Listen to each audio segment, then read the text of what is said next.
عالمی جنگ کی طرف تیزی کے ساتھ بڑھ رہی ہے، اور جب بھی دنیا کسی بڑے حادثے کی طرف بڑھتی ہے تو وہ اصل طاقت اور قوت رکھنے والے انسانوں کو ڈیمیج کرنے کی کوشش کرتے ہیں۔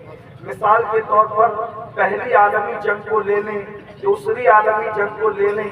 پہلی اور دوسری عالمی جنگ کے موقع پر ہتھیار والوں کو لوگوں نے ٹارگٹ نہیں کیا، بلکہ دل والوں کو لوگوں نے ٹارگٹ کیا۔ اس کی وجہ یہ ہے کہ دنیا اچھی طرح جانتی ہے ہتھیار والے جیتنے ہارے اس کی کوئی گارنٹی نہیں ہوتی، مگر اہل دل ہمیشہ جیتتے ہیں۔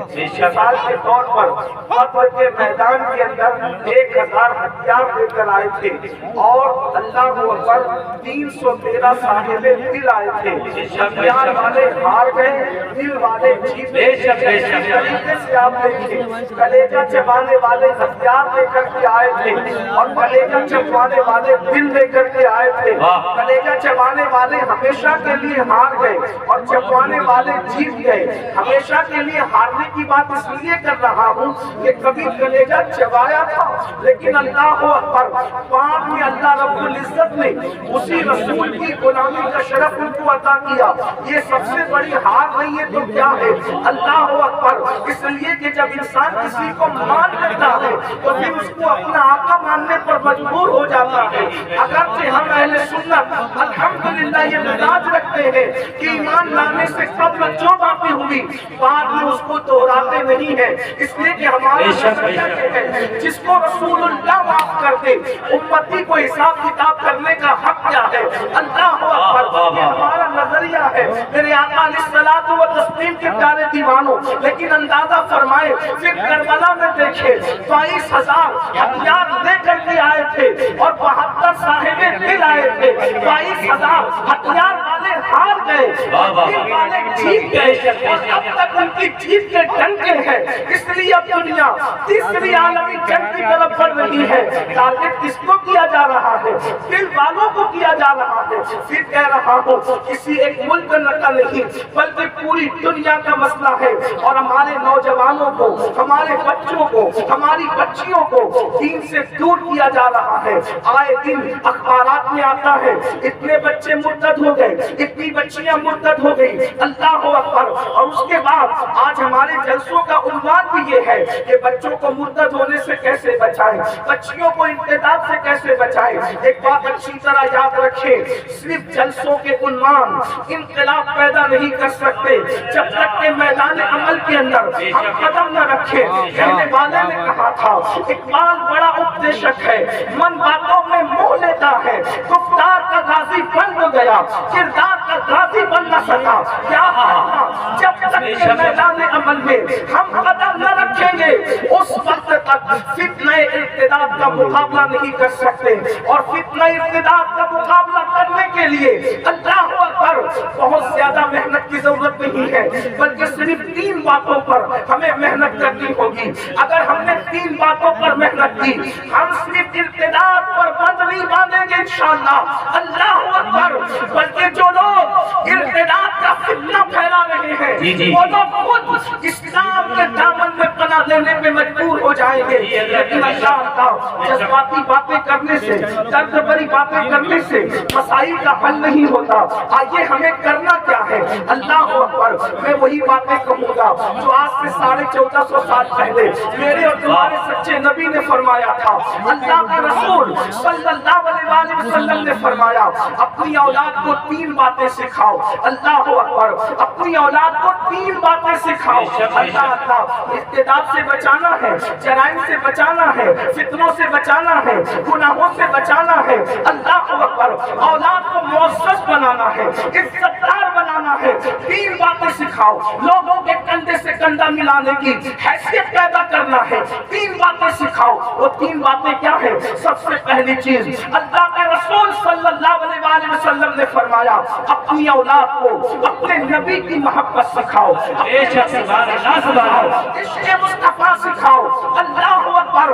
ماں باپ خود سکھائیں، یہ دارالعلوم میں بھیج کر کے آپ یہ بات سکھانے کی بات نہیں کی گئی ہے۔ دارالعلوم تو علم سکھائے گا، عشق کو 4 چاند لگائے گا، یہ ذمہ داری ماں باپ کی ہے۔ اللہ اکبر۔ ماں باپ کی